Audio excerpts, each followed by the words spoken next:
sebelum kita masuk ke pembelajaran, alangkah lebih baiknya dulu kita berdoa. Siapa yang membuat doa nak? Saya berdoa. Silakan. Mohon marilah kita berdoa sesuai dengan agama dan kepercayaan kita masing-masing. Berdoa. Ya Tuhan, puji syukur kami panjatkan atas kehadiran-Mu kepada kami sampai pada pagi hari ini. Tuhan, itu semua bukan karena kekuatan kami, melainkan segala berkat karunia-Mu kepada kami. Ya Tuhan Yesus, inilah kami sebentar lagi kami akan melaksanakan kegiatan belajar kami. Berkati dan bimbinglah, bukakan hati dan pikiran kami Tuhan, agar bisa menerima segala mata pelajaran yang diberikan kepada kami. Tuhan Yesus, inilah doa sesingkat ini. Semoga Engkau yang mengaruniakan di dalam kerajaan surga-Mu. Terima kasih ya Tuhan. Amin. Oke, terima kasih. Kita lanjut ke lagu nasional. Sebelum kita mulai pelajaran, kita membiasakan diri untuk menyanyikan lagu nasional kita. Karena berhubung juga mata pelajaran hidup PPKN, kita harus menyanyikan lagu nasional. Siapa yang mau memimpin lagu nasional kita? Oke, ayo silakan lah.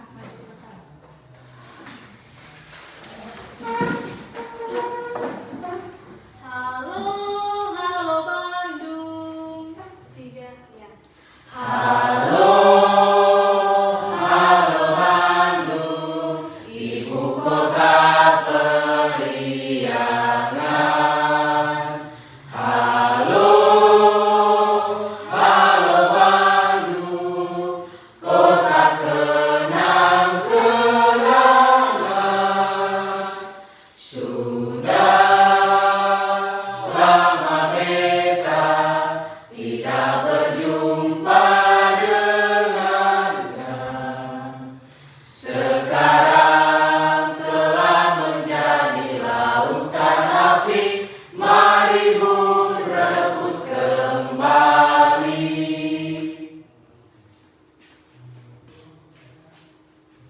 Oke, terima kasih. Sebelumnya Ibu mau tanya dulu untuk sekretaris, siapa sekretarisnya? Nah, apakah hari ini kehadirannya lengkap? Ada semua? Oke, bagus. Berarti kita melaksanakan pembelajaran pun akan jauh lebih mantap lagi. Ya, sebelum kita masuk ke pembelajaran, Ibu mau buat ice breaking dulu. Kita tepuk semangat, bisa kan? Bisa. Semuanya berdiri biar lebih semangat. Ya, tepuk semangat. 1, 2, 3. Tepuk semangat.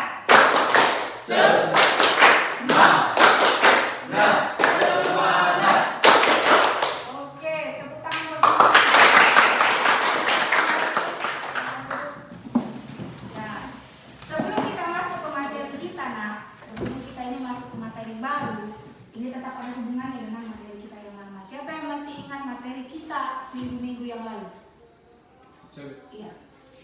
Materi kita minggu lalu itu mewaspadai ancaman terhadap kedudukan NKRI. Iya, mewaspadai ancaman terhadap kedudukan NKRI. Kalau kita bercerita tentang ancaman, ya, ancaman ini membahayakan atau tidak? Membahayakan. Pasti semua kalian tahu dan pernah dengar apa itu ancaman. Jadi Ibu mau bertanya, siapa yang bisa menjelaskan apa sih itu ancaman? Saya, Ya, coba kamu. menurut pendapat saya, Bu, ancaman merupakan suatu hal atau usaha yang bersifat mengubah atau merombak kebijaksanaan yang sudah ada secara konsepsional, kriminal, serta politik. Iya, benar. Jadi tepuk tangan buat teman-teman. Ibu ambil kesimpulannya saja bahwasanya ancaman itu adalah suatu sikap atau yang meresahkan negara Indonesia, yang meresahkan keutuhan negara kita. Jika ada ancaman yang masuk ke setiap negara, bukan hanya negara Indonesia, di semua negara yang ada di dunia itu pasti ada ancamannya masing-masing. Itu dia. Jadi sampai di sini ada yang mau bertanya. Saya Bu, mengapa kita harus mewaspadai ancaman NKRI? Mengapa kita harus mewaspadai ancaman terhadap NKRI? Siapa? Ada nggak bisa yang menjawab pertanyaan temanmu di sini? Saya, Iya, coba kamu. menurut saya sendiri, Ya. mengapa kita mewaspadai ancaman terhadap negara NKRI? Karena agar terciptanya ketertiban untuk menghindari perpecahan, konflik, sabotase, pemberontakan, dan hal lain yang menyimpang dan merugikan untuk NKRI. Iya, benar. Kasih dulu tepuk tangan buat aku. Bahwasanya dengan kita mewaspadai, kalau kata waspada itu berarti berjaga-jaga. Berjaga dipengaruhi oleh negara lain. Supaya bagaimana negara kita ini tetap utuh tanpa ada hambatan dan rintangan dari berbagai hal. Itu yang dimaksud kenapa kita harus mewaspadai ancaman terhadap NKRI. Sudah paham, Nak? Yang lain sudah paham? Sudah. Oke, mantap. Berarti kita sudah bisa masuk ke pembelajaran kita yang sekarang. Di depan kalian Ibu sudah buat PowerPoint. Nah, sebelum kita masuk ke pembelajaran, kita masuk ke materi pokok. Tujuan pembelajaran ini apa sih, Bu? Kan begitu. Kenapa sih kita setiap belajar harus punya tujuan? Nah, tujuan pembelajaran yang kita pelajari hari ini ada dua. Yang pertama, peserta didik diharapkan mampu menganalisis kasus-kasus pelanggaran hak dan pengingkaran kewajiban warga negara dari berbagai sumber dengan tepat. Dan yang kedua, peserta didik diharapkan mampu menyimpulkan faktor-faktor penyebab kasus pelanggaran hak dan pengingkaran kewajiban warga negara dengan tepat. Supaya bagaimana kamu tahu apa itu yang menjadi kasus pelanggaran hak dan apa yang menjadi faktor-faktor penyebabnya. Nah, ini dia.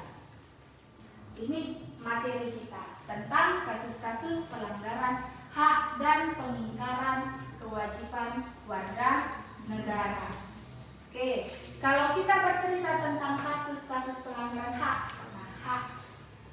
kamu sudah tahu atau sudah pernah belajar apa itu hak, ya atau tidak? Dan apa itu kewajiban? Yang kita ketahui, hak dan kewajiban itu harus seimbang, harus selaras. Ya, kalau kita mau negara kita aman, kalau kita mau tidak ada kasus-kasus pelanggaran, maka hak dan kewajiban harus seimbang dan selaras. Oke, di sini yang mau Ibu tanyakan sebelum kita jauh ke dalam kasus-kasus pelanggaran hak, yang mau Ibu tanyakan, ada nggak di sini yang masih ingat? Itu pelajaran yang udah sebelum-sebelumnya loh. Apa itu hak? Siapa yang bisa jawab? Saya, Bu. Menurut pendapat saya, pengertian hak adalah sesuatu yang mutlak pada kehidupan manusia, di mana setiap individu memiliki kewenangan, derajat, dan kekuasaan. Iya, ada yang lain? Iya. Pengertian hak sesuai dengan yang pernah saya baca dan saya temui di beberapa sumber. Ada beberapa ahli yang mengatakan, yang memberikan arti hak tersendiri. Menurut Notonegoro, hak adalah kuasa untuk menerima atau melakukan sesuatu yang semestinya diterima dan dilakukannya. Adapun menurut Darji Darmo Diharjo adalah segala sesuatu yang didapatkan seseorang sejak berada di dalam kandungan. Jadi dapat saya simpulkan dan dapat kita simpulkan bahwa hak itu merupakan segala sesuatu hal yang mampu kita kerjakan, yang mampu kita terima dan kita lakukan, yang ada dalam diri kita sendiri dan orang lain juga. Oke, mantap. Ayo kasih tepuk tangan dulu buat teman-teman. Makin sering kalian menjawab, pasti ada tambahan nih nilai. Ingat ya, rajin bertanya, rajin menjawab, nilainya pasti bertambah. Ya benar. Hak itu kalau kita simpulkan dengan bahasa kita sehari-hari, hak itu adalah segala sesuatu yang wajib kita peroleh. Ya, itu dia. Hal-hal yang apa saja disiapkan oleh warga negara, itulah yang kita peroleh. Hak. Ya, di Indonesia kita itu adalah negara hukum, di mana negara kita ini semuanya ada peraturan hukum. Ya, kalau sudah kata peraturan itu namanya kewajiban. Kalau sudah ada kewajiban, wajib ada hak. Hak kita ini pun dilindungi oleh hukum. Hak kita ini sudah tertera dalam Undang-Undang Dasar. Ya, itu mulai dari pasal 26 sampai pasal 29 itu semua tentang hak-hak warga negara. Ada di situ hak berpendidikan, ada di situ hak untuk memilih agamanya masing-masing, ada di situ hak untuk berkehidupan yang layak. Banyak sekali hak-hak kita. Tapi harus dibarengi dengan kewajiban tadi. Nah, sekarang siapa yang bisa menjelaskan? Tadi teman-temanmu sudah menjelaskan apa itu hak. Jadi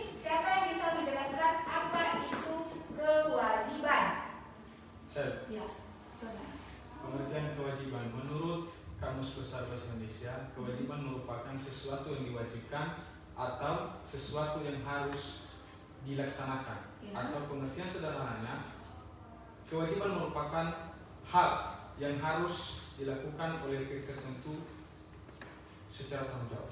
Oke, ada lagi yang lain membantu kawan yang menjawab? Iya. Kewajiban adalah sebuah tindakan yang harus dikerjakan oleh seseorang.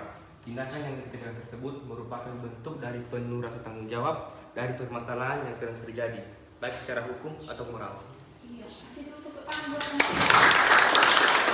Iya benar yang disebutkan kawanmu. Suatu tindakan yang harus dilakukan. Jadi kewajiban itu adalah suatu hal yang harus kita lakukan. Beda dengan hak tadi. Hak tadi adalah sesuatu yang kita peroleh, sedangkan kewajiban segala sesuatu yang harus kita lakukan. Sampai di situ paham, Nak?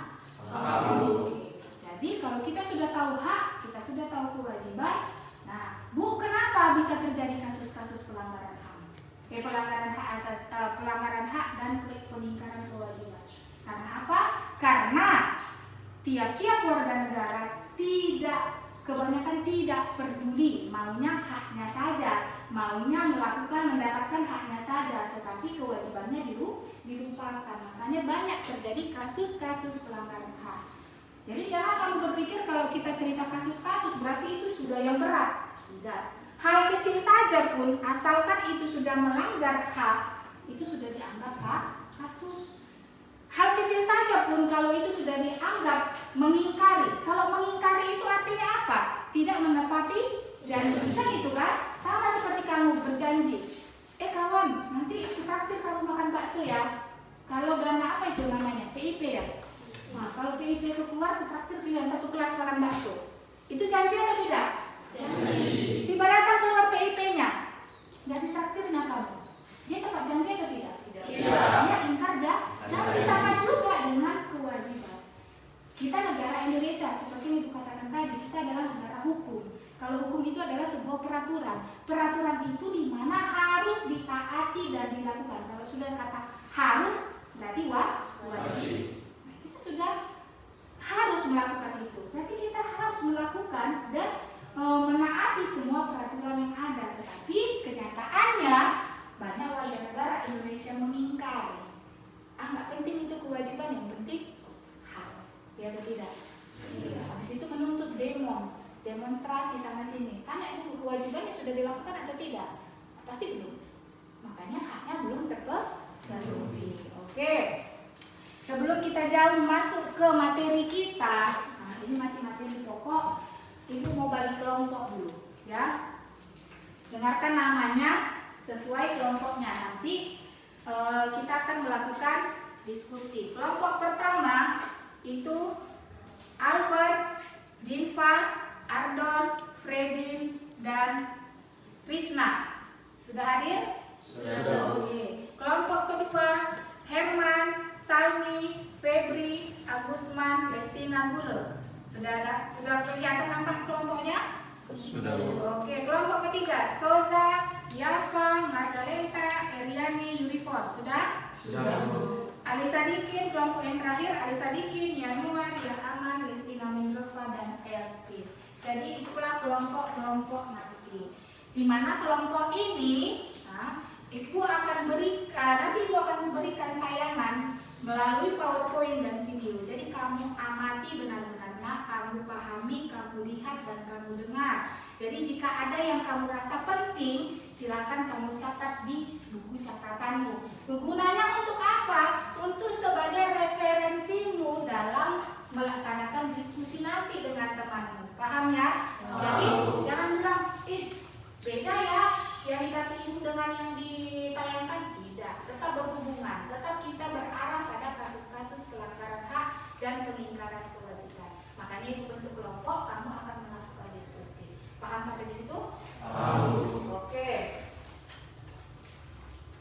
Nah, di sini ada pengertian hak warga negara dan kewajiban warga negara. Siapa yang mau membaca? Ayo coba dulu Agusman. Dibaca dulu, Nak. Hak warga negara merupakan suatu hal yang didapatkan seperti kekuasaan, dan kewenangan tertentu. Kewajiban warga negara merupakan segala sesuatu yang wajib dilakukan dengan penuh tanggung jawab oleh warga masyarakat di negara tempatnya tinggal. Tentunya seperti hak lainnya, hak tersebut didapatkan berdasarkan kewajiban yang telah diberikan. Keseimbangan hak dan kewajiban berlaku pula dalam ketentangan negaraan. Oleh karena itu, kasus-kasus pelanggaran hak dan peningkaran kewajiban warga negara juga dapat terjadi. Iya, tadi sudah kita bahas apa itu hak dan kewajiban. Jadi kasus-kasus pelanggaran hak bisa terjadi kalau tidak ada keseimbangan antara hak dan kewajiban. Yang sekarang ini kita ketahui, ya, jangankan jauh-jauh kita ke negara, kita sendiri saja lebih banyak kita menuntut hak atau melakukan kewajiban. Ayo jujur, kita sendiri saja lebih banyak menuntut hak atau melakukan kewajiban. Menuntut hak. Nah, itu dia, tidak seimbang. Kita buat contoh seperti di rumah, ya. Pulang ke rumah, kamu sudah pulang capek dari sekolah, datang-datang, mak, masak apa? Gitu kan? Kalau nggak langsung buka tudung saji. Oh iya nak, mama masak bebek guling. Wow, mantap ya. Udah lapar kan di sini? Sudah bu, ibu aja cukup lapar. Ya. Mama masak bebek guling. Wih mantap mak, makan ya. Oke, tapi nanti siang makan cuci piringnya ya nak. Gitu kan? Oh mama ini. Jadi apa tugas adik itu? Kok aku pulang cuci piring? Nah, itu dia. Itu hal-hal yang maunya haknya saja. Hak orang tua mau apa? Ya, hak orang tuamu melindungi kamu, merawat kamu, menjaga kamu, memberi kamu makan, sudah dipenuhi haknya. Kewajiban kamu apa?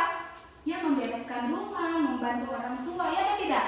Iya. Tapi tidak, kebanyakan tidak seperti itu. Begitu juga contoh yang di sekolah. Tiba gurunya nggak masuk, si ibunya nggak masuk lah. Malas sekali ibu inilah. Pasti ada itu terlintas di pikirannya. Kok betul ya? Si ibunya nggak masuk, malas sekali ibu ini. Nanti tiba diminta, ayo dulu Herman, panggil dulu si Herman, belum dibayarnya uang OSISnya. Baru dia pura-pura amnesia. Aku siapa ya? Ya, itu kewajiban atau hak? Membayar uang OSIS? Kewajiban. Kalau dia belajar, kamu belajar, itu kewajiban atau hak? Hak. Itu dia, tiba kewajibannya pura-pura lupa, pura-pura amnesia. Itu yang tidak boleh. Dan hal-hal seperti itulah yang terjadi di negara kita. Ya, makanya banyak sekali terjadi kasus-kasus pelanggaran hak dan pengingkaran kewajiban. Oke, yang berikutnya. Nah, siapa yang mau baca di sini, nak? Ayo dulu kamu Epit. Pelanggaran hak warga negara terjadi ketika warga negara tidak dapat menikmati atau memperoleh haknya sebagaimana yang ditetapkan oleh undang-undang. Pelanggaran hak warga negara merupakan akibat dari adanya kelalaian atau pengingkaran terhadap kewajiban baik yang dilakukan oleh pemerintah maupun oleh warga negara sendiri. Misalnya, kemiskinan yang masih menimpa sebagian masyarakat Indonesia. Hal itu dapat disebabkan program pembangunan tidak berjalan sebagaimana mestinya, atau bisa juga disebabkan oleh perilaku warga negara sendiri yang tidak mempunyai keterampilan sehingga kesulitan mendapatkan pekerjaan yang layak. Nah, benar. Permasalahan di Indonesia yang paling terbesar itu adalah kemiskinan. Kalau kita bilang, Bu, berarti orang Indonesia itu bodoh-bodoh. Tidak. Tapi kalau dibilang, Bu, berarti banyak warga negara Indonesia itu malas. Iya. Iya atau enggak? Iya. Kalau ibu kalian tanya, Bu, warga Indonesia itu banyak yang bodoh, ibu nggak setuju kamu bilang seperti itu. Tapi kalau kamu bilang, Bu, warga negara Indonesia itu banyak yang malas, ibu setuju. Nah, di situ warga negara selalu menginginkan, di dalam undang-undang tertera bahwasannya setiap warga negara berhak mendapatkan penghidupan yang layak. Tapi dia nggak berusaha. Apakah dia bisa lepas dari kemiskinannya? Enggak. Banyak orang seperti itu. Bukannya negara tidak memberikan kehidupan yang layak sama kita. Buktinya ada PKH, ya atau enggak? Yeah. Pendidikan sekarang mulai dari pemerintah sudah menetapkan pendidikan itu wajib 9 tahun, itu digratiskan. Sekarang kalau 9 tahun dari SD sampai SMP kan, dengan tambah 3, 9 tahun. Padahal sampai kamu SMA pun sudah digratiskan. Paling hanya bayar uang OSIS. Kan itu kan, bayar uang sosial, itu sudah kewajibanmu. Jadi pemerintah sudah memenuhi. Sekarang salahnya di mana? Kalau sudah terjadi seperti itu, salahnya di mana? Pada masyarakat itu sendiri. Ini yang dikatakan tidak mempunyai keterampilan. Ya, kemudian kemiskinan yang masih menimpa sebagian masyarakat Indonesia itu dapat disebabkan program pembangunan tidak berjalan. Bisa saja, contoh, masuk dari program pembangunan ini contoh. Keluar uang PKH, seharusnya disalurkan sama masyarakat itu per kepala 2 juta. Kita contohkan, ibu kasih contoh. Ini ilustrasi. Jangan perlu kamu datangi kepala desa. Pak, kata ibu Siregar, bahaya. Ini kan contoh. 2 juta per kepala. Rupanya sampai ke kepala desa. Jangan dulu ke kepala desa. Ke kabupaten. Itu kan dari pusat. Sampai ke kabupaten. Jadi tinggal 1.900.000 per kepala. Administrasi katanya. Sampai ke siap kabupaten kemana? Ke kecamatan. Jadi 1.700.000 administrasi katanya. Oke, nyampe ke kelurahan. Kita buat dulu bertahap-tahap ke kelurahan. Tinggal 1.500.000. Selebihnya itu administrasi katanya. Oke, nyampe ke kepala desa. Tinggal 1 juta. Administrasi selebihnya katanya. Jadi yang diterima masyarakat berapa? 1 juta. Yang seharusnya diberikan 2 juta. Itulah yang dimaksud dengan pembangunan tidak berjalan dengan semestinya. Contohnya yang paling nyata. Kemudian apalagi yang mencegah kemiskinan itu paling besar faktornya itu pada diri kita sendiri. Ya, sama seperti pepatah mengatakan 1000 jalan menuju Roma, banyak jalan menuju Roma. Artinya apa? Kalau kita mau berusaha, kalau kita mau bersemangat, apa saja bisa kita lakukan. Sekarang ini masyarakat makin dikasih bantuan makin enak-enak, udah malas ke kebun. Ya tau nggak? Jujur. Iya. Tunggu aja bulan depan keluar uang, beli paket, beli handphone baru, beli baju baru. Seharusnya uang itu digunakan untuk apa? Untuk kebutuhan yang paling dibutuhkan. Contoh pangan, ya kan? Iya. Ini nggak beli TV baru langsung, beli kulkas baru. Padahal sudah ada kulkasnya, ada TV-nya. Kalau tetangganya beli TV 2, dia beli TV 2. Padahal anaknya pulpennya pun nggak ada. Ya tau nggak? Iya. Hal-hal seperti itulah yang menyebabkan terjadinya kasus-kasus pelanggaran hak tadi.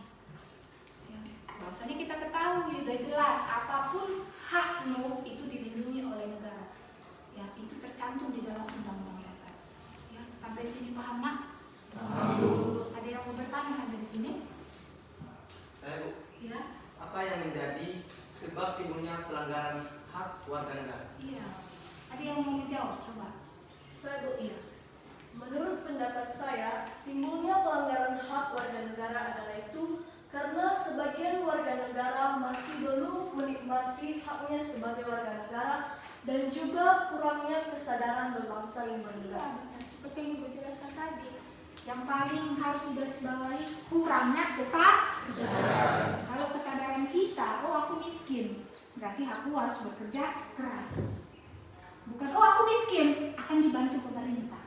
Banyaknya seperti itu. Oh aku miskin, ini bangga miskin. Ada yang bangga miskin di sini? Ya. Seharusnya kita punya rasa malu. Kalau kita punya rasa malu, pasti semangat kita bekerja, semangat kita berusaha itu pasti jauh lebih tinggi. Paham sampai di sini nak? Oke. Berikutnya, nah, ada lagi yang mau membaca? Ayo dulu Ardon, silakan baca. Pengingkaran kewajiban warga negara terjadi ketika warga negara banyak yang tidak melaksanakan kewajibannya sebagaimana telah ditetapkan oleh undang-undang. Pengingkaran tersebut biasanya disebabkan oleh tingginya sikap egoisme yang dimiliki setiap warga negara dan rendahnya kesadaran hukum warga negara.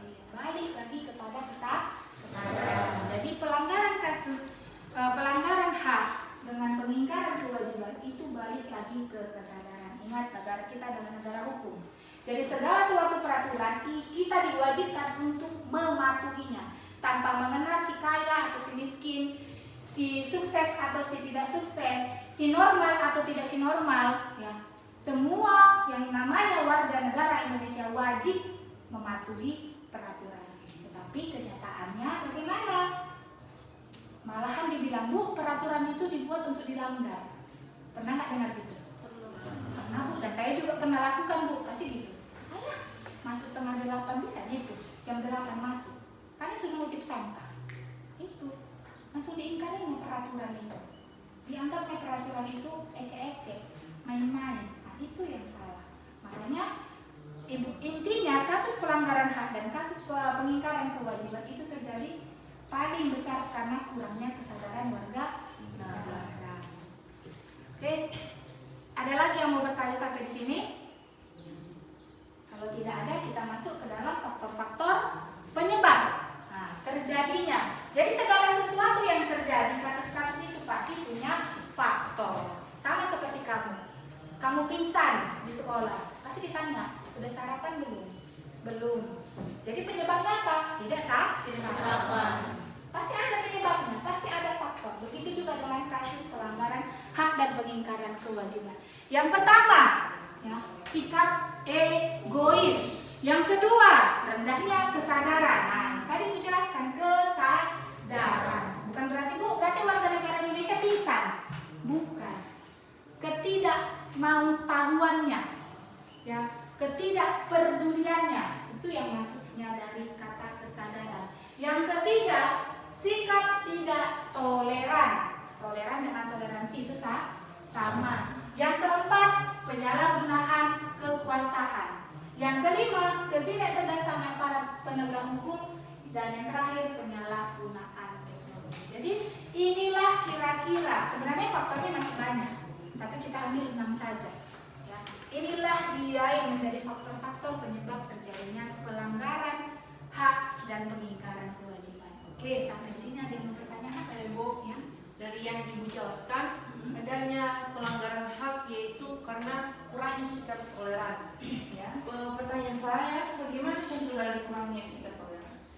Oke, dari pertanyaan temanmu, bagaimana contoh kurangnya sikap toleransi? Siapa yang bisa menanggapi dulu? Saya, Bu. Ya.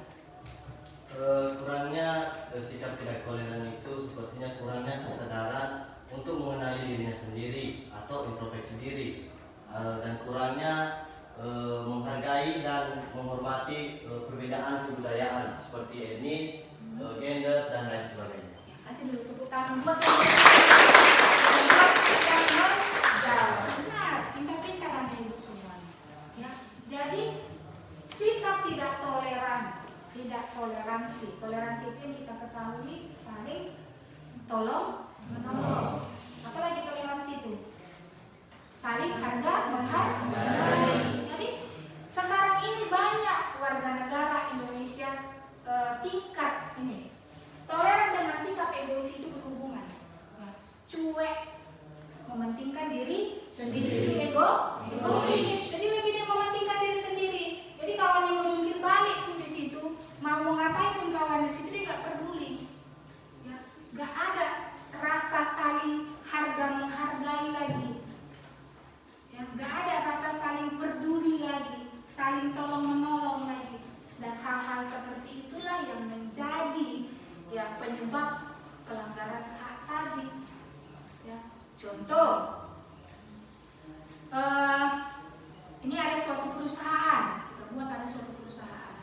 Seharusnya di perusahaan tersebut setiap bulannya harus memberikan gaji. Gaji itu hak atau kewajiban?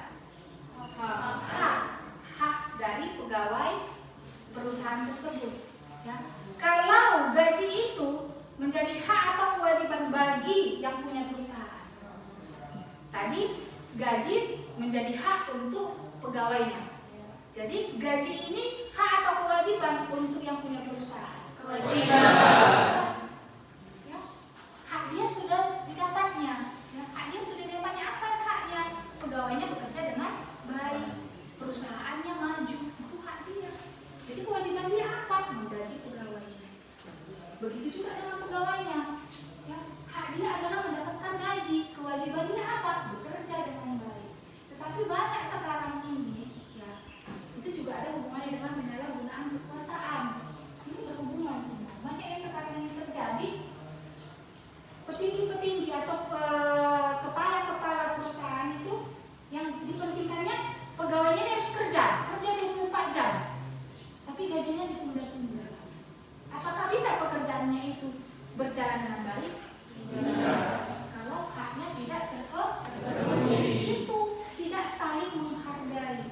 Dia merasa karena aku pemimpin suka-suka, padahal itu tidak boleh. Itulah yang ditandakan sikap tidak toleran. Itu juga penyalahgunaan kekuasaan.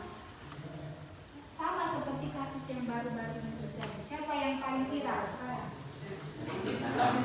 Sambo. Kalian kok udah cerita Sambo langsung ketawa. Sambo. Ada sini Sambo?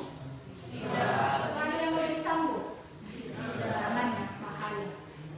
Sambo itu juga seperti itu. Dia melakukan penyalahgunaan kekuasaan terhadap bawahannya, terhadap anggotanya. Tembak katanya. Kalau nggak mau kamu tembak, kamu yang saya tembak. Kan seperti itu kan? Ikuti peraturan saya, ikuti instrumen saya, keinginan saya. Kalau tidak mau anggotanya ikut, padahal yang dilakukan itu salah. Dia punya kekuasaan kepada anggota, tapi bukan pada saat seperti itu. Kekuasaannya itu pada saat kapan? Misalnya terjadi pemberontakan, misalnya terjadi peperangan, misalnya ada ancaman dari luar. Di situ digunakan kekuasaannya, iya atau tidak? Bukan saat gara-gara kita nggak tahu sekarang kasusnya gara-gara apa. Ada yang udah tahu penyebab utamanya? Ada, jangan bilang saya udah tahu. Udah saya tanya, udah saya telepon Jokowi atau jaksa kehakiman itu. Belum ada bentuk. Itu penyalahgunaan kekuasaan. Dan hal-hal seperti itulah makanya masih banyak kasus-kasus pelanggaran hak dan pengingkaran kewajiban yang terjadi di Indonesia. Apakah itu bisa dihilangkan? Kasus-kasus itu bisa. Kalau ada kesadaran. Itu yang paling penting. Oke. Berikutnya. Nah, kita masuk kepada contoh-contoh pelanggaran hak. Ibu akan tayangkan video, silahkan perhatikan baik-baik. Kemudian kamu ambil apa yang perlu kamu tulis, kamu pahami. Paham ya nak? Paham ibu.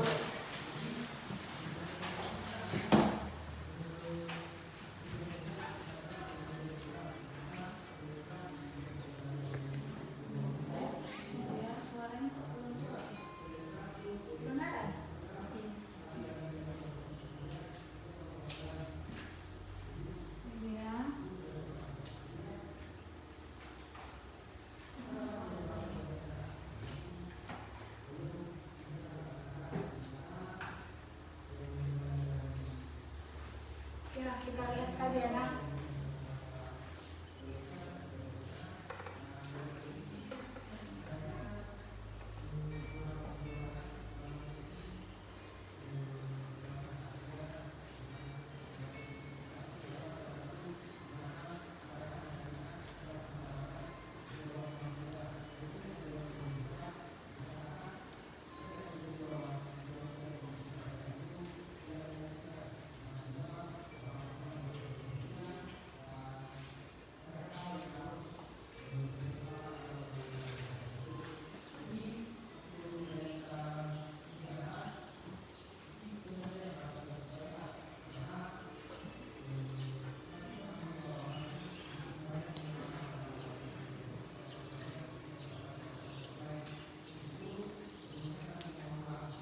Oke, dari video yang kamu lihat itu tentang apa? Banyaknya anak yang bolos sekolah, banyaknya anak yang putus sekolah. Salah satu penyebabnya? Kemiskinan. Yang lain? Selain kemiskinan? Iya, kurangnya kesadaran. Yang sadar itu, yang kurang kesadaran itu orang tua atau anaknya? Orang tua. Jangan kamu harap anak SD, anak TK sadar kan? Nggak bisa. Yang mengarahkan dia siapa? Orang tua. Jadi di situ orang tua yang berikutnya Allah ngapain sekolah? Ada dulu sistem orang. Ibu pernah dengar itu anak perempuan nggak usah sekolah tinggi-tinggi. Ujungnya balik-balik ke dapur, ya kan? Iya. Ujungnya merawat anak. pemikiran yang salah. Semakin kita memiliki pendidikan yang tinggi, maka karakter dan sifat kita pun akan menjadi orang yang berpendidikan. Pemikiran kita, cara bekerja kita, cara kita menata hidup, baik hidup kita maupun hidup anak-anak kita kelak, itu berpendidikan. Beda dengan orang yang tidak berpendidikan. Jadi jangan bilang, Bu, aku nggak kuliah, Bu, aku nggak melanjutkan ke jenjang lebih tinggi. Bukan apa, karena aku perempuan. Kata mama, ujung-ujungnya masak di dapur, ujung-ujungnya menjaga anak, ujung-ujungnya jadi ibu rumah tangga yang baik dan benar. Ya, walaupun menjadi ibu rumah tangga yang baik, tetap harus pintar. Makanya sekarang banyak rumah tangga orang berantakan gara-gara ibunya kurang pendidikan. Dapat duit, foya-foya, dapat duit happy. Dia nggak berpikir ke depan. Coba dia yang orang yang berpendidikan, pasti dia berpikir, oh ini sebagian boleh belanjai, ini sebagian harus tabung. Untuk siapa? Untuk masa depan anak. Kan gitu kan? Pemikiran yang maju, pemikiran yang berpendidikan. Oke, video kedua.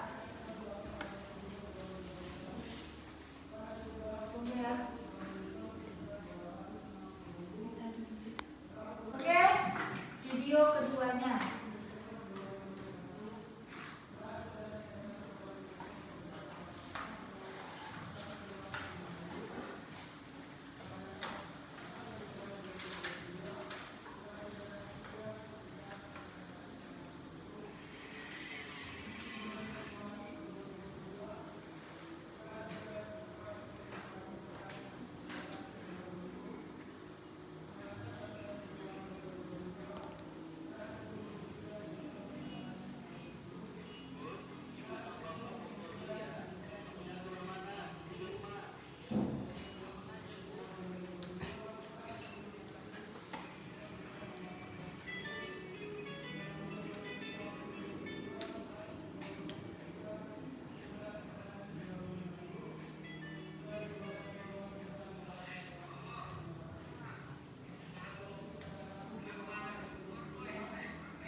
Oke, kalau video kedua ini tentang apa?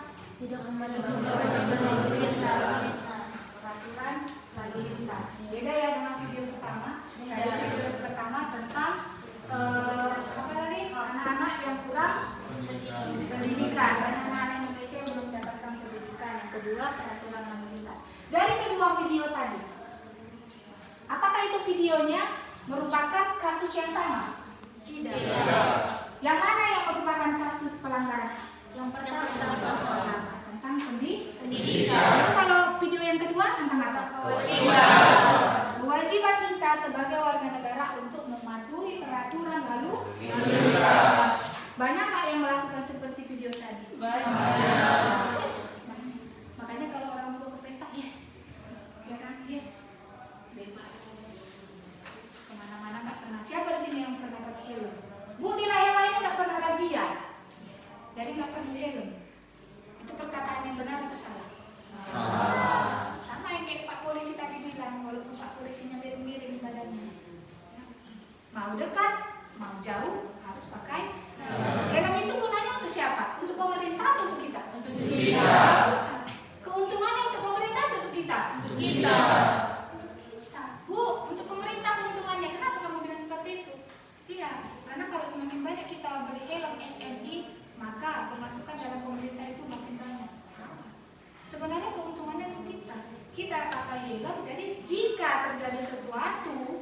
tengah jalan saat kita berkendara, minimal ya seharusnya kepala kita bisa parah lukanya, tapi karena ada helm tidak terlalu parah. Itu dia. Begitu juga dengan surat-surat, ya, SIM. Ada SIM yang punya SIM. Semua bu, saya punya sepeda motor. Sepeda motor satu di rumah itu ada 10. Ya, misalnya, bu itu namanya showroom, bukan rumah lagi. Misalnya kan, Anda tahu dia anak-anak ini anak sultan, ya, 10 sepeda motornya. Tapi satu pun di dalam rumahnya itu nggak punya SIM. Kalau di Lahirwani masih selamat, ya atau enggak? Masih aman. Pergi ke Gunung Story, kadang-kadang ada razia, kadang-kadang tidak. Tapi tiba kamu pergi ke seberang. Hati-hati. Setiap persimpangan pasti ada aja si bapak-bapak pakai baju hijau. Ya. Kret-kret katanya.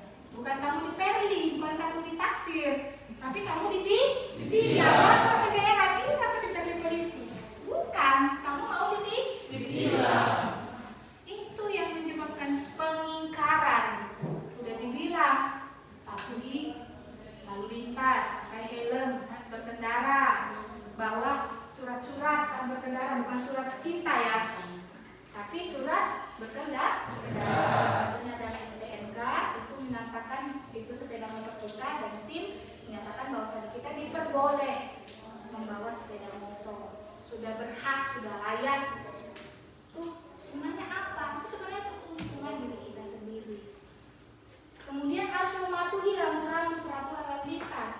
Kalau di Lahirwani ini mungkin nggak ada rambu-rambu, nggak ada yang namanya lampu merah, lampu hijau, lampu kuning. Tapi kamu pasti tahu apa itu fungsi dari ketiga rambu-rambu itu, ya atau tidak? Iya. Kalau merah, berhenti. Bu, merah itu bu tanda semangat, berarti saya maju. Salah. Merah berhenti. Kalau kuning, hati-hati. Masih ada yang masih bingung. Ingat ya, kuning hati. Kalau hijau, tapi rakyat Indonesia banyak. Yang ibu bilang tadi, yang merah itu semangat bu. Nanti digas saja, shum. Iya. Kenapa di persimpangan jalan wajib ada lampu merah? Supaya tidak terjadi itu salah satu pengingkaran kewajiban. Banyak lagi. Contoh, membuang sampah sembarangan. Itu hal sepele atau tidak? Sepele. Seandainya, kita nggak usah jauh-jauh ke negara Indonesia. Seandainya warga, masyarakat Lahewa boleh bebas membuang sampah sembarangan, apa yang terjadi di Lahewa? Yang pertama, banjir. Yang kedua, polusi lingkungan. Yang ketiga, mudah diserang penyakit. Itu wajib. Kalau kita sudah sembarangan membuang sampah, otomatis banjir. Jangankan kita nggak sembarang buang sampah.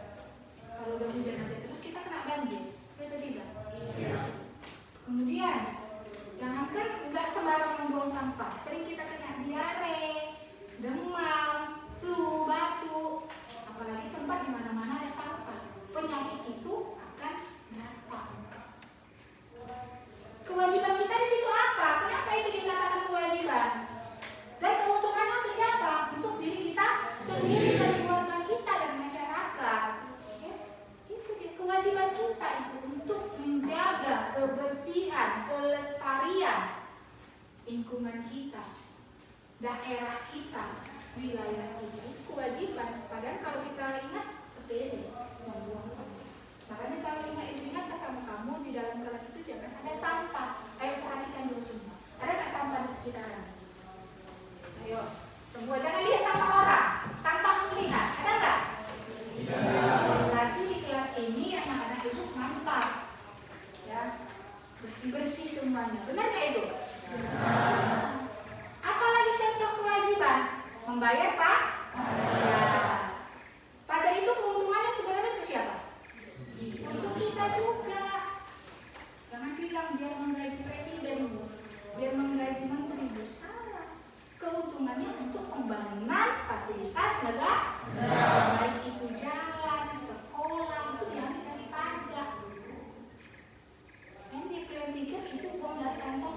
di sekolah.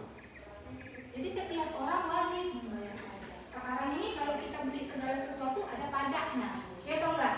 Iya. Kalian pasti sering beli di shop, baik itu Shopee, itu Lazada. Kalau kalian baca-baca sebenarnya itu ada pajaknya, wajib ada pajak. Itu dia. Kalau dulu kita punya televisi saja pun, itu orang pajak datang ke rumah kita menagih uang pajak. Kita punya televisi, sekarang yang nggak pernah. Pernah nggak orang pajak datang ke rumahmu? Gara-gara kami punya peralatan elektronik? Enggak, zaman dulu dia nak datangi. Dan semua orang tua pura-pura tidur. Pajak. Jangan bilang mama di rumah ya. Datang ke uang pajak. Dulu seperti itu, semua alat elektronik yang ada di rumah itu harus kena denda pajak. Makanya gunanya untuk apa? Bukan untuk menyenangkan pemerintah, tapi kembali kepada masyarakat. Apa lagi kewajiban kita selain bayar pajak? Apalagi tadi mematuhi peraturan lalu lintas, membuang sampah, apalagi buat suaranya. Ayo, siapa yang bisa? Apalagi kewajiban kita? Kewajiban kita, kok saya jauh-jauh kali? Kok saya jauh-jauh? Ada lagi? Ada yang bisa? Ya, Gotong royong. iya, gotong royong itu kewajiban kita. Keuntungannya itu siapa? Kita. Kalau sekarang ini jarang. Kalau nggak dipaksa, nggak mau gotong royong. Ya atau enggak? Iya. Sama kayak kalian bawa barang enak. Bawa barang aja tuh. Padahal yang dibersihkan bukan kelas orang, kelasmu sendiri, ya atau enggak? Iya. Perkarangan kelasmu. Cobalah kamu logikakan, seandainya ya wali kelasmu untuk khusus kelas 12 mis 4 nggak usah kerja bakti, nggak usah gotong royong, biar aja kelas-kelas yang lain. Jadi kelas yang lain sudah bersih, kelas kita dipenuhi dengan nyaman nggak kamu belajar? Iya. Apa yang kalau udah banyak rumput, apa yang banyak datang? Nyamuk. Nyamuk nakal kan? Kenapa dia nakal? Karena nggak sekolah. Ya betul itu jawabannya. Iya, datang nyamuk nakal, makanya kita pukul. Nakal. Dulu pernah ibu buat tepuk nyamuk ya. Masih ingat? Tepuk nyamuk. Masih ingat tepuk nyamuk? Kita buat tepuk nyamuk. Nggak usah. Nah, nggak ada nyamuknya. Nyamuknya udah sekolah semua. Oke, sudah. Jadi itulah yang disampaikan sampai saat ini dulu. Kita masuk ke diskusi. Oke. Jadi dari apa yang sudah kamu lihat dari PowerPoint Ibu sampaikan, dari apa yang sudah Ibu tayangkan dari video, Ibu minta maaf karena suaranya kecil, ya nggak apa-apa. Kita melihat kondisi sekolah kita juga, karena peralatan kita juga kurang, kan begitu karena. Oke, jadi sekarang kita akan melakukan diskusi. Mana kelompok 1? Oke, buatlah kelompoknya nak, ayo. Buat kelompoknya. Oke, diangkat lampunya. Kelompok 2, mana kelompok 2? Oke, ayo bersama. Begitu juga dengan kelompok 3 dan kelompok 4.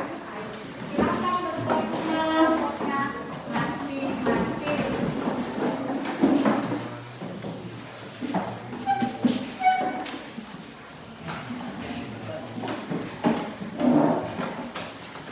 Nah, di sini nanti akan Ibu bagikan sama kamu lembar kerja kamu. Ya, nanti di sini ada beberapa gambar yang di dalamnya ada tentang kasus pelanggaran hak dan ada juga tentang pengingkaran kewajiban. Sudah bisa kalian bedakan kasus pelanggaran hak dan pengingkaran kewajiban? Sudah. Ya. Jadi nanti di setiap gambar ini kamu analisis. Di atasnya sudah ada Ibu kasih pertanyaan. Apa yang mau kamu analisis? Yang pasti setiap gambar kamu harus menjawab 4 pertanyaan yang sudah Ibu tuliskan, yang sudah Ibu ketikkan di dalam lembar kerja. Oke, bisa dikerjakan nak? Bisa, Bu. Boleh referensinya dari buku paket, dari apa yang sudah kamu lihat tadi, dan juga dari internet. Bu, internetnya dari mana? WiFi kita tidak ada. Ya silakan boleh keluarkan kalau kamu punya handphone masing-masing.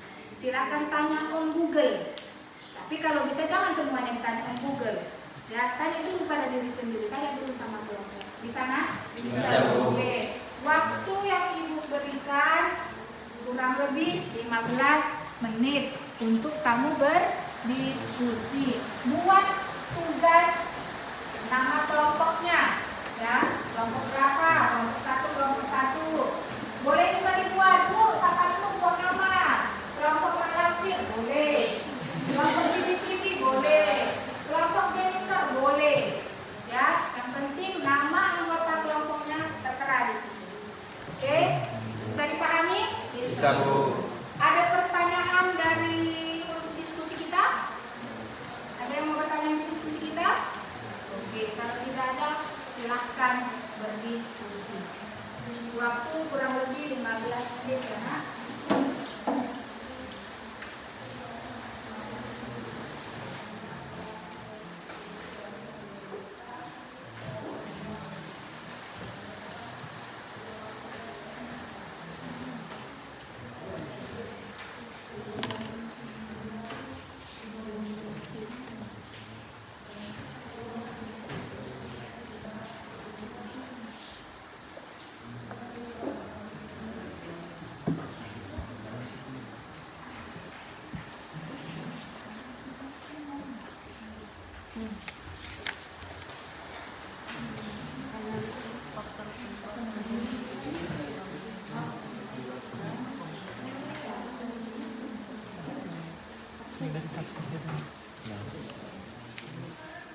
Kelompok 3.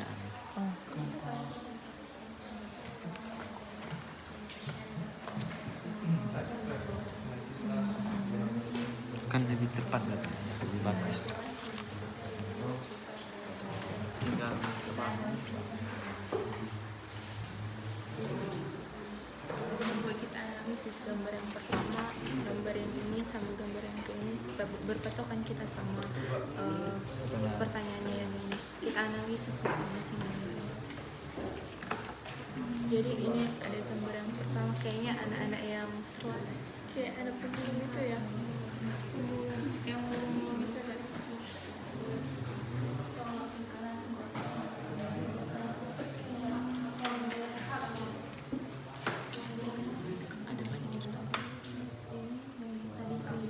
Faktor penyebab terjadinya kasus pelanggaran Ini sesuai dari gambar. Ini sesuai dari gambar. Ibu seorang tua. Analisis faktor penyebab terjadinya kasus pelanggaran dan penyebaran kewajiban warga negara pada gambar. Dari gambar pertama itu kasus pelanggaran hak atau kewajiban. Semua setuju? Kelompok 3. Coba dulu buka gambar kedua. Gambar kedua ini termasuk kasus pelanggaran hak atau pengingkaran kewajiban. Kasus pelanggaran HAM. Kasus pelanggaran hak. Setuju? Setuju. Oke.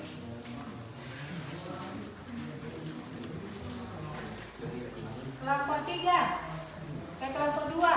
Coba lihat gambar nomor 3.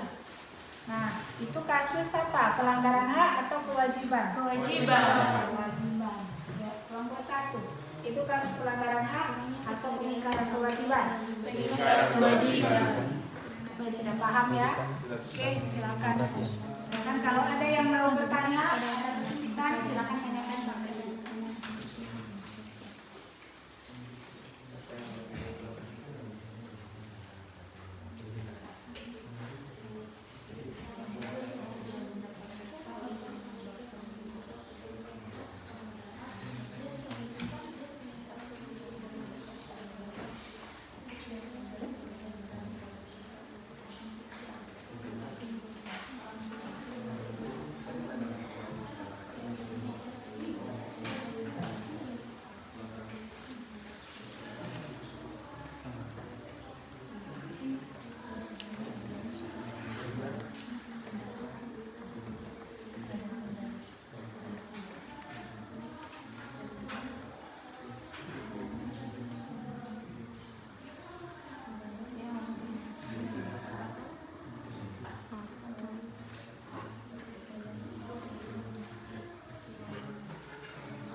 Setiap warga negara wajib mengikuti pendidikan dasar. Setiap warga negara wajib mengikuti pendidikan dasar.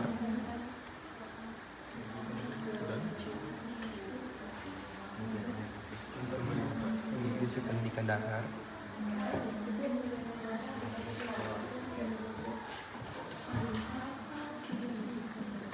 Dan pemerintah wajib Pasal 31 ayat 1 setiap warga negara berhak mendapatkan pendidikan yang kedua, setiap warga negara mengikuti pendidikan dasar dan Yang nomor 3, pasal-pasalnya ya Kak. Yang pasal berapa saja, ada tentang pada nomor-nomor tersebut. Ibu, ya. tulis pasalnya itu juga isinya. Boleh tulis pasalnya beserta isinya, boleh ada pasalnya saja. Tapi kamu harus tahu isinya apa, kan begitu kan? Nah, atau garis besarnya aja. Misalnya pasal sekian tentang agama, pasal sekian tentang pendidikan. Nah, garis besarnya saja pun boleh. Jadi nanti kalau pas presentasi bisa menjelaskan. Kalau ada pertanyaan silakan ditanyakan, nak. Jangan bingung-bingung.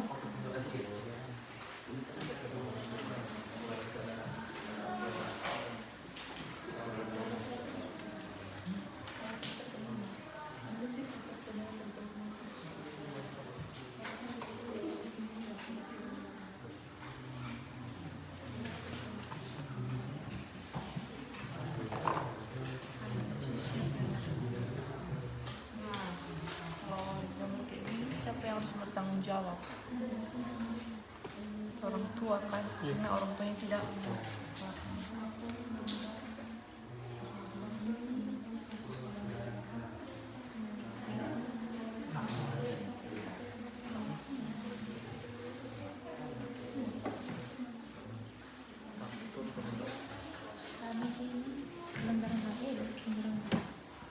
faktor penyebab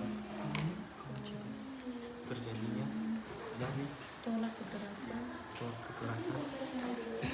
atas agama.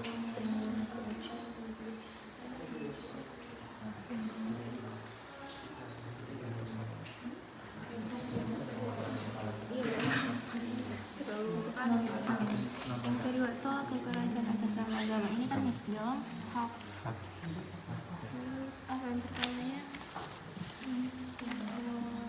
Analisis faktor yang menyebabkan terjadinya kasus pelanggaran hak dan kurangnya toleransi dalam kan bilangnya tolak kekerasan atas nama agama kan kayak dari enggak misalnya kan aku sama kalian kurang bertoleransi makanya Terus kurang kesadaran diri. kekerasan kayak gimana maksudnya?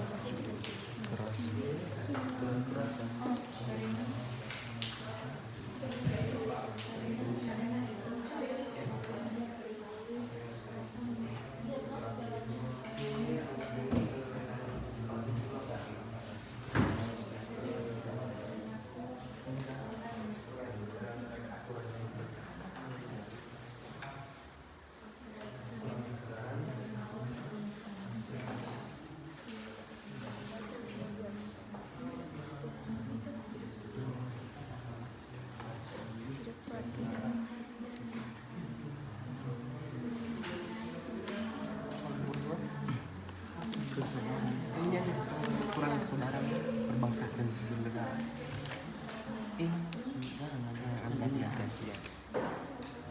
Yang kedua,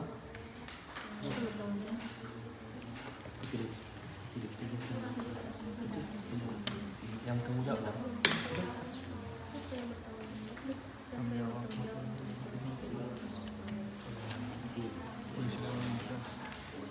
aparat negara. Undang-undang berarti dia sendiri yang bertanggung jawab karena keadilan kewajiban itu mana arti betul berarti dia sendiri yang bertanggung jawab.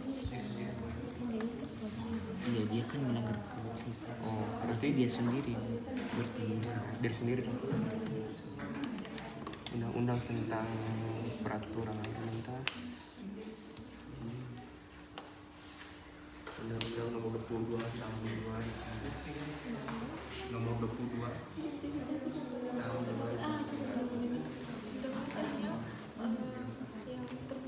Keringan selalu perkara ya. Terus yang kedua, yang ketiga sementara itu pekerjaan.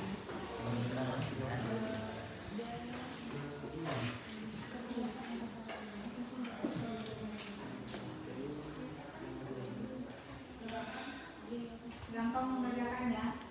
Kalau misalkan dipahami.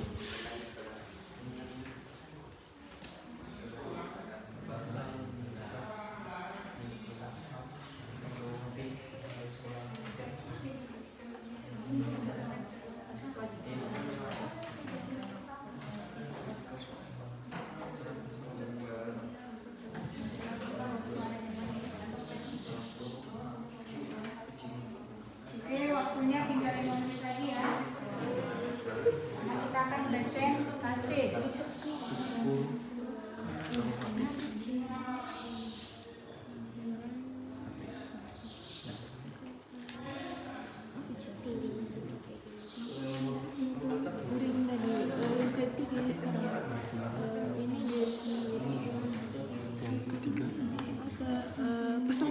Pasal pelanggaran.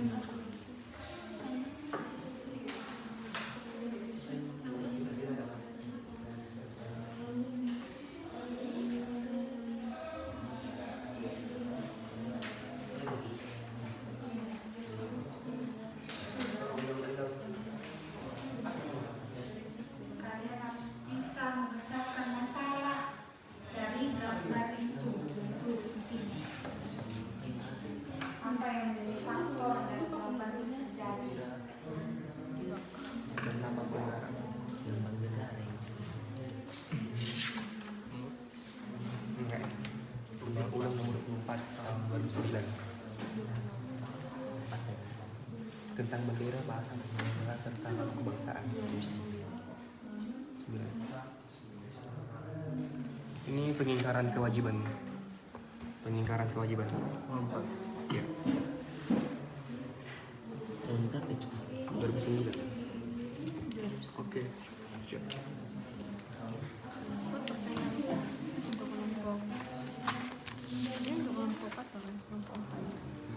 Nomor 22 tahun 2000 sponsor ya, nggak tahu kita nanti. Yang ini? Yang ini yang kurangnya pelanggaran dalam kurangnya nasionalisme. Ya, masuk di sini tuh. Kan nggak dihargainya perjuangan Indonesia, berarti nasionalisme. Nomor isinya tentang penggunaan sumber daya nasional. Dia dihukum mereka juga Bela negara. sama aja tuh. Setuju kan ya?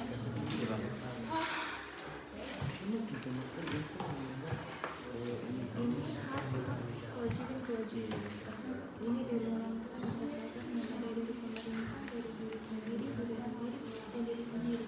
Mungkin, tapi kalau kalian tahu berdasarkan edukasi itu sama Indonesia, jangan buat sesuatu hal yang berkaitan dengan diri sendiri, karena sikap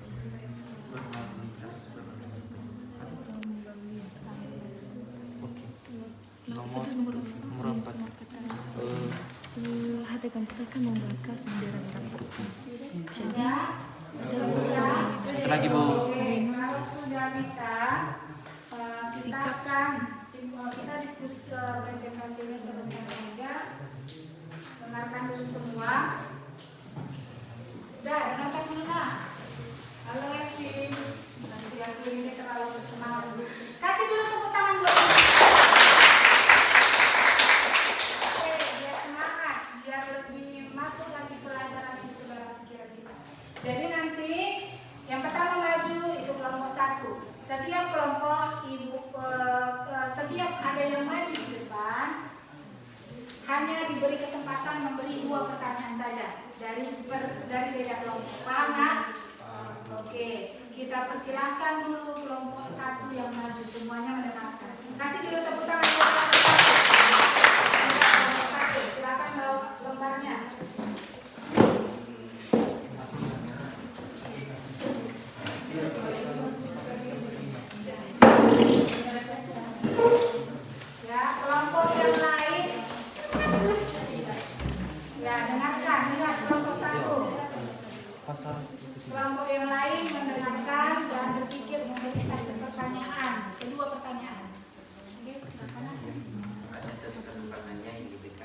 kurang kuat suaranya. Terima kasih kesempatan yang telah Ya. diberikan kepada kelompok kami, dan pada kesempatan kali ini kami akan mempresentasikan hasil dari diskusi kami tentang pembelajaran kita pada hari ini. Coba gini aja, biar kedapatan semua, kamu kalian presentasikan hanya gambar 1. Nanti kelompok 2 gambar 2, kelompok 3 gambar 3, dan kelompok 4 gambar 4. Oke. Gambar 1. Langsung saja pada gambar yang pertama. Dari hasil analisis kami, dari pertanyaan yang pertama itu, analisislah faktor penyebab terjadinya kasus pelanggaran hak dan pengingkaran kewajiban warga negara pada gambar tersebut. Dari hasil analisis kami terdapat jawaban yang pertama. Ini disebabkan karena adanya sikap egois. Yang kedua, sikap egois ini dalam arti yang mementingkan diri sendiri. Kedua, rendahnya kesadaran seperti yang telah kita ketahui.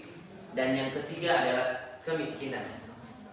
Dari gambar kedua ada pun pertanyaan mengenai siapa yang harus bertanggung jawab untuk mencegah terjadinya kasus pelanggaran hak dan pengingkaran kewajiban warga negara pada gambar tersebut.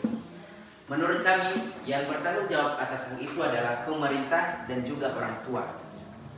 Pertanyaan yang ketiga, identifikasilah gambar di bawah ini terdapat pada Undang-Undang 1945 pasal berapakah kasus pelanggaran hak dan kasus pelanggaran kewajiban warga negara yang belum terlaksana dengan baik.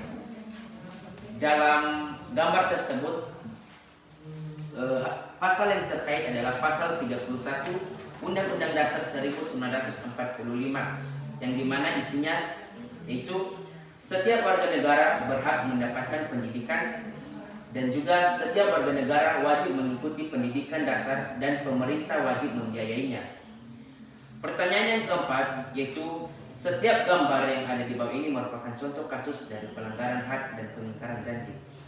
Jadi identifikasilah gambar tersebut termasuk ke dalam golongan kasus pelanggaran hak ataupun pengingkaran kewajiban. Menurut dari hasil diskusi kami yaitu gambar tersebut merupakan pelanggaran hak. Sekian. Kan ada yang memberikan pertanyaan?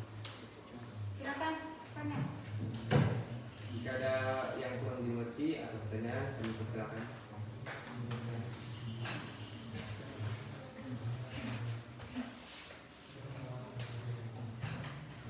Saya. Tadi kan di situ teman-teman bilang kalau faktornya ada beberapa, salah satunya itu egoisme. Apakah tidak ada lagi faktor yang lebih spesifik dalam yang bisa menggambarkan pada gambar yang pertama tersebut? Sekian. Itu rendahnya kesadaran. Masih ada lagi yang mau bertanya? Silakan.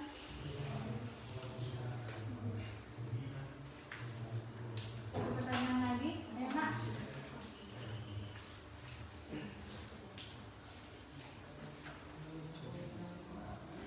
Oke, sampai ke satu pertanyaan lagi buat kelompok 1 biar maju kelompok 2.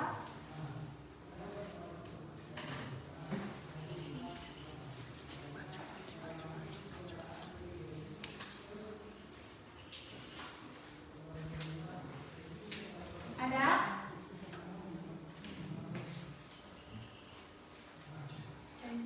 Oke. Sampai pertanyaan kami, apa contoh dan tindakan oleh orang tua dalam menilai perilaku si anak dalam kurangnya berhubungan? Oke.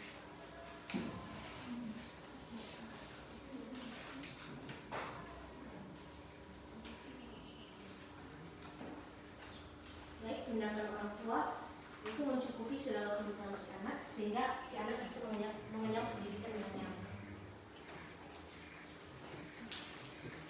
Baik, sekian dari kelompok kami. Jika ada kesalahan, mohon dimaafkan. Terima kasih. Oke, beri tepuk tangan buat kelompok 1. Sekarang giliran kelompok 2.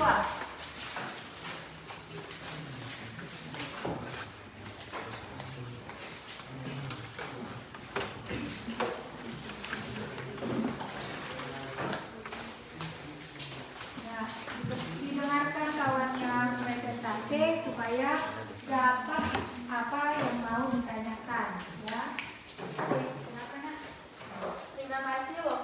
kesempatan yang telah diberikan kepada kami untuk menyampaikan hasil kerja kelompok kami atau diskusi kami tentang pada gambar yang kedua, yaitu tolak kekerasan atas nama agama.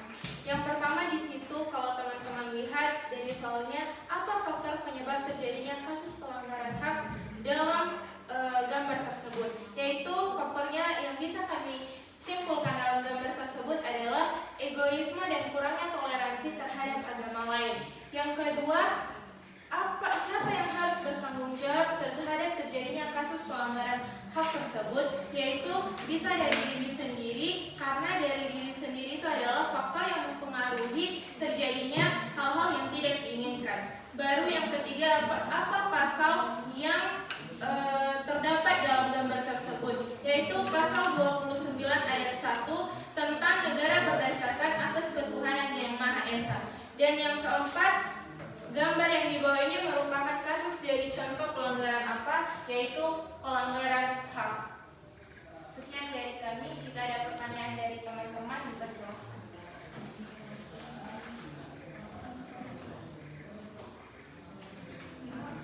Pertanyaan kepada kelompok 2 tentang gambar kedua. Tentang gambar kedua. Silakan, Nak. Itu gambar tentang apa tadi? Tolak kekerasan terhadap agama. Ayo, siapa yang bisa memberikan pertanyaan? Kelompok mana?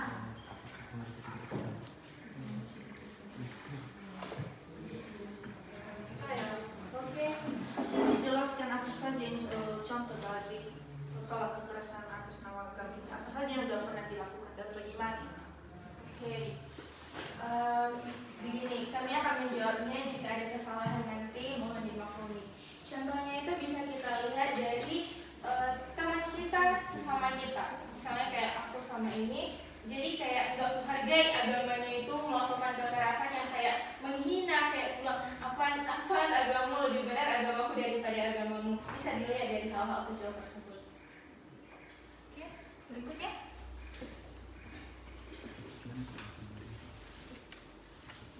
Ke kelompok kami, bagaimana peran pemerintah terhadap tindakan tersebut? Peran pemerintah dalam tindakan tersebut bisa dilihat dari lembaga-lembaga yang masing-masing agamanya, misalnya dari agama kita masing-masing, Islam atau Kristen, bisa diberikan edukasi-edukasi, misalnya dari agama saya itu dari pengajiannya, bisa didapatkan edukasi-edukasi dari hal tersebut. Baik, terima kasih yang mau kami sampaikan. Jika ada kesalahan ataupun kata-kata yang kurang berkenan, kami mohon maaf. Terima kasih. Oke, tepuk tangan. Ya, sekarang giliran kelompok 3 dengan gambar bertiga. Yang lain dengarkan dan beri pertanyaan atau tanggapan.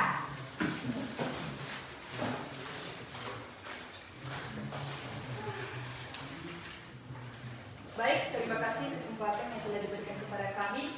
Kami dari kelompok 3 membahas tentang pelanggaran rambu lalu lintas.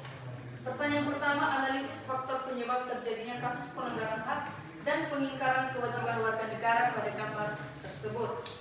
Hasil dari kesimpulan kami yaitu terjadinya faktor tersebut karena kurangnya kesadaran masyarakat, rendahnya pemahaman cara berlalu lintas dan sifat seseorang yang menyepelekan.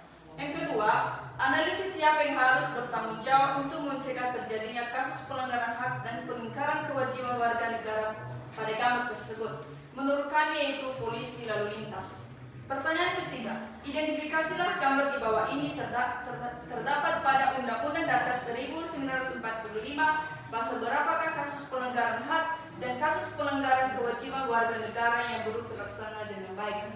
Di sini terdapat pada pasal 287 ayat 1 mengenai pelanggaran rambu lalu lintas dan juga pada pasal 281. Pertanyaan keempat, setiap gambar yang ada di bawah ini merupakan contoh kasus dari pelanggaran hak dan pengingkaran kewajiban.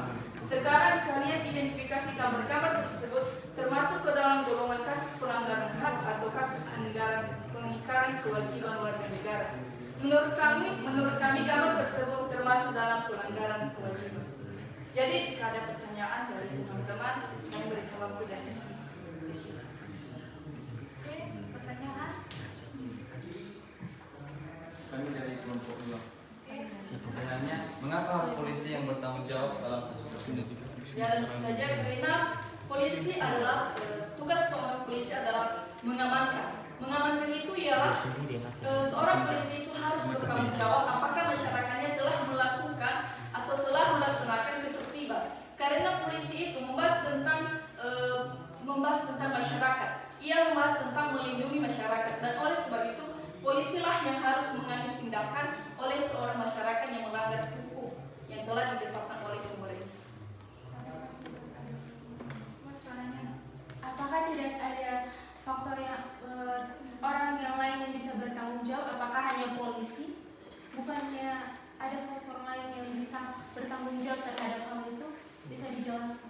Iya, tentu saja juga bisa ada.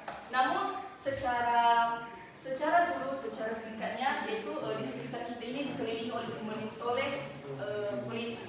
Mengapa saya mengatakan itu? Karena setiap warga atau setiap tata negara itu dikelilingi oleh polisi. Jadi polisi itu tujuannya mengamankan dan juga ada pemerintah. Namun jika kita memberikan tugas tersebut kepada pemerintah, namun pemerintah itu juga tidak sedekat dengan kita. Oke, ada lagi? Ada pertanyaan lagi?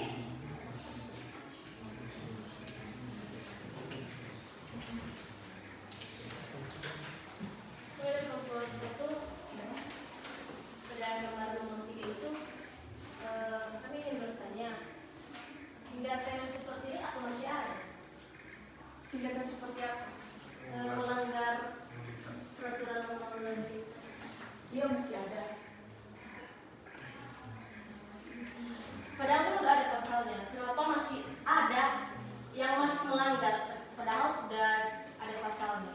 Ya, karena sifat atau perilaku masyarakat yang tidak menerima diri, artinya menyepelekan dari peraturan yang diberikan oleh pemerintah. Ataupun pelanggaran. Oke.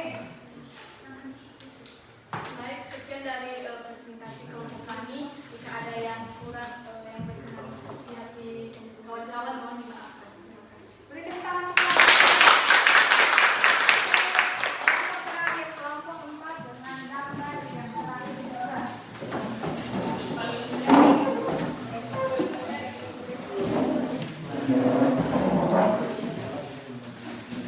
Gambar terakhir itu bendera yang dibakar. Baik, kami akan mencoba menjawab pertanyaan yang telah diberikan. Yang pertama, analisis faktor penyebab terjadinya kasus pelanggaran HAM dan pengingkaran kewajiban warga negara pada gambar di bawah ini. Menurut kami, pelanggaran yang terjadi adalah pelanggaran kewajiban karena tidak menghargai bendera dari negaranya sendiri. Kedua, analisis siapa yang harus bertanggung jawab untuk mencegah terjadinya kasus pelanggaran hak dan pengingkaran kewajiban warga negara pada gambar di bawah ini. Menurut kami, yang bertanggung jawab untuk kasus tersebut yaitu masyarakat dan pemerintah. Ketiga, identifikasi gambar di bawah ini terdapat pada UUD 1900 pasal berapakah kasus pelanggaran hak dan kasus pelanggaran kewajiban warga negara yang belum terlaksana. Terdapat pada pasal 57 Undang-Undang Nomor 24 yaitu tentang bendera, bahasa dan lambang negara. Keempat, setiap gambar yang ada di bawah ini merupakan contoh kasus pelanggaran hak dan pengingkaran kewajiban. Sekarang kalian identifikasi gambar-gambar tersebut termasuk ke dalam golongan kasus pelanggaran hak atau kasus pelanggaran kewajiban warga negara. Menurut kami gambar tersebut masuk dalam pelanggaran kewajiban. Sekian dari kami, terima kasih. Baik, jika ada tanggapan atau kritik dan pertanyaan yang diberikan oleh teman-teman dipersilakan. Ya, dari kelompok 3 sebagai pertanyaan kami, mengapa bendera merah putih dibakar di negara itu sendiri, padahal itu negara kita sendiri? Baik, langsung saja saya jawab ya. Kenapa orang-orang masih ada saja yang mau membakar? Pertama ya, apa dulu penyebab terjadinya pelanggaran hak dan kewajiban. Yang pertama itu karena rendahnya sikap kesadaran. Kita sebagai masyarakat harusnya sadar bahwa bendera itu adalah lambang dari diri kita sendiri. Kenapa mesti kita membakar itu? Karena kurangnya kesadaran dari setiap warga masyarakat. Jika ada yang lain? Saya. Ya. Jika sudah ada pasalnya, pasti ada hukuman atau sanksinya. Selama tersebut, apa sanksi yang bisa dijadikan sampel sebagai hukuman paling berat bagi pelaku?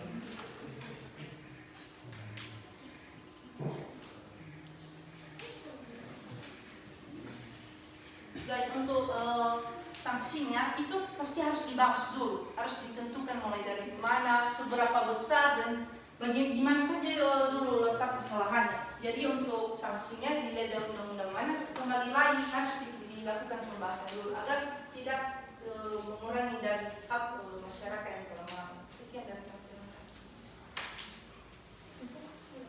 Baik, sekian dari kelompok kami. Jika ada kata-kata atau perkataan yang tidak menyenangkan atau tidak kami mohon maaf. Sekian dan terima kasih.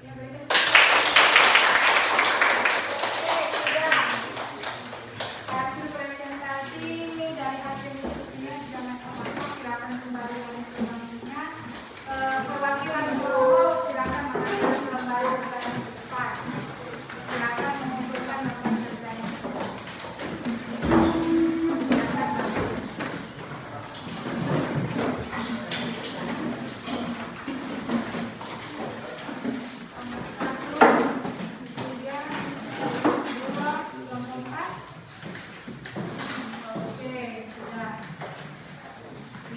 Yang kalian jawab tentang gambar-gambar yang ada di lembar kerja ini semuanya sudah benar. Gambar pertama itu menyatakan tentang pelanggaran hak, begitu juga dengan gambar kedua menyatakan tentang pelanggaran hak.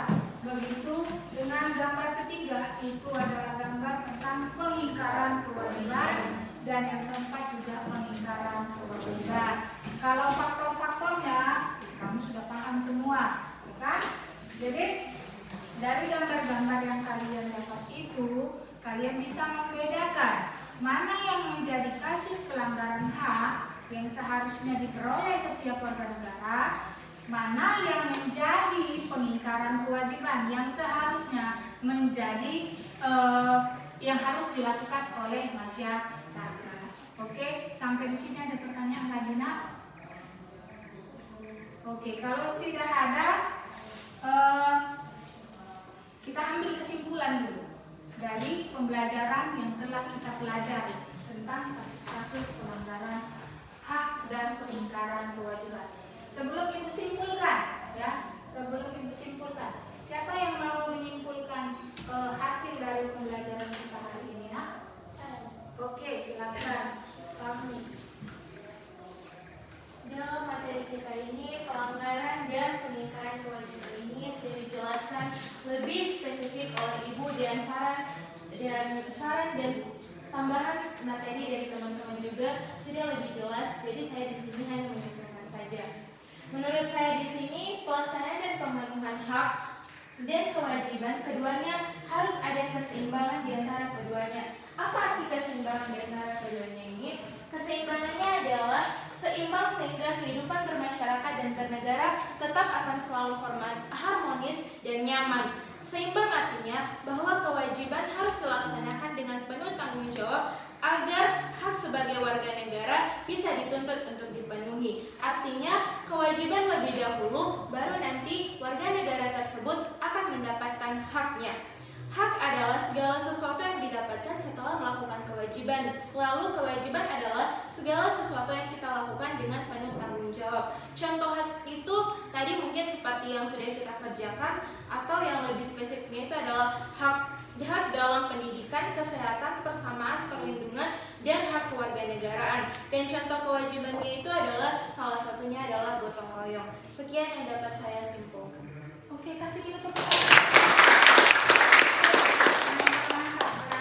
semuanya sudah memahami apa itu yang dikatakan kasus-kasus pelanggaran hak dan pengingkaran kewajiban. Jadi kesimpulan yang bisa ibu ambil dari yang kamu kerjakan, dari yang sudah kita lakukan dan yang sudah disimpulkan temanmu, intinya adalah hak dan kewajiban itu harus terlaksana dengan baik.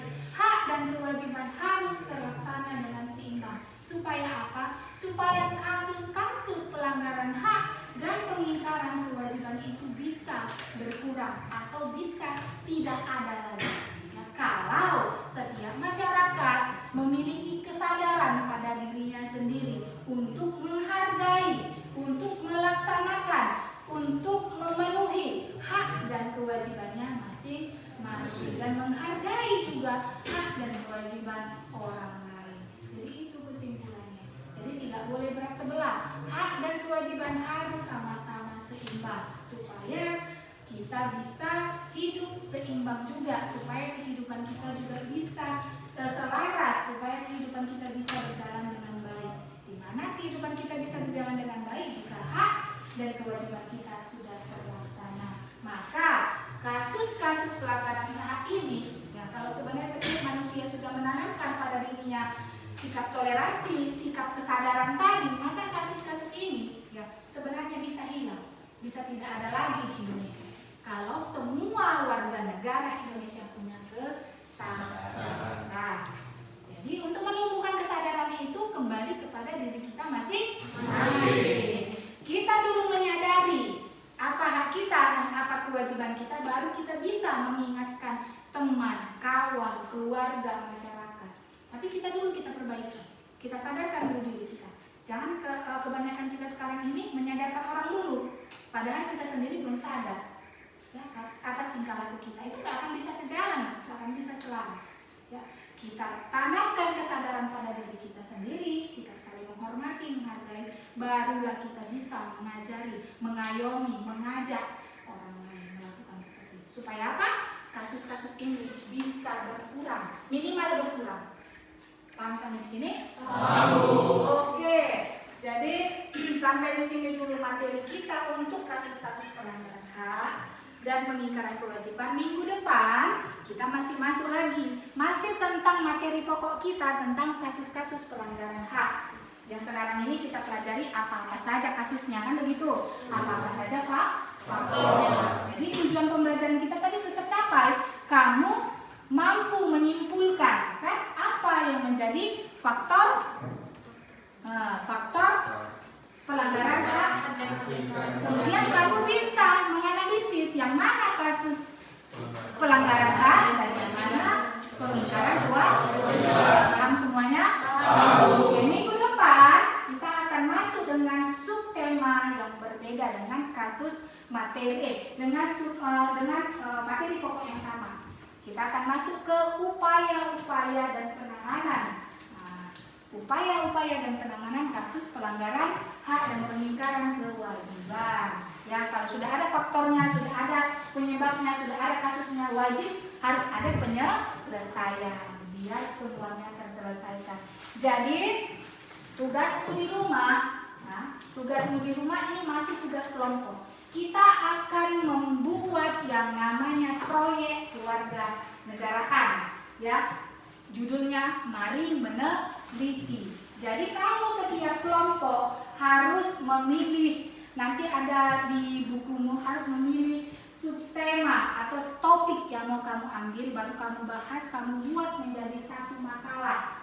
Boleh itu dalam makalah portofolio, boleh kamu kutip dari berbagai narasi dari orang lain, dari yang kamu baca, boleh kamu tuangkan ke dalam itu, boleh kamu masukkan gambar, yang penting kamu pahami. Ya, kamu pahami proyek kewarganegaraan itu tentang upaya-upaya penanganan kasus pelanggaran hak dan pengingkaran kewajiban. Sampai di sini ada yang mau bertanya? Bu, ya, tugasnya jangan dari mana? Oke, mantap. Harusnya kalau dia nggak bertanya tadi, kalian nggak tahu kan apa yang mau dikerjakan kan? Iya. Silakan dulu buka bukunya halaman 41. Di situ ada yang menjadi tugas proyek, ya kan? Apa? Tugas proyek kan? Tugas proyek kewarganegaraan. Di situ kamu meneliti, mari meneliti. Jadi kamu buat satu makalah yang mau kamu bahas yang ada di dalam buku. Oke, bisa ya? Itulah yang kamu analisis, itulah yang kamu bahas.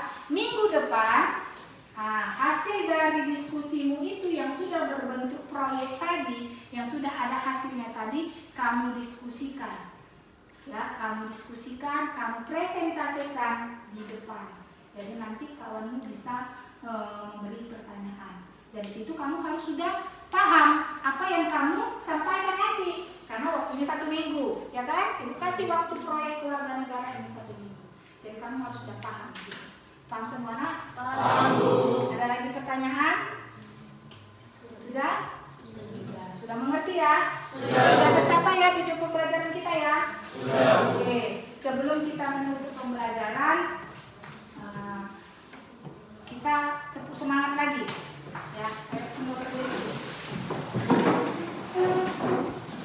Semua sama-sama menyebutkan. Tepuk semangat, kuat suaranya. 1, 2, 3. Tepuk semangat. Semangat. Semangat.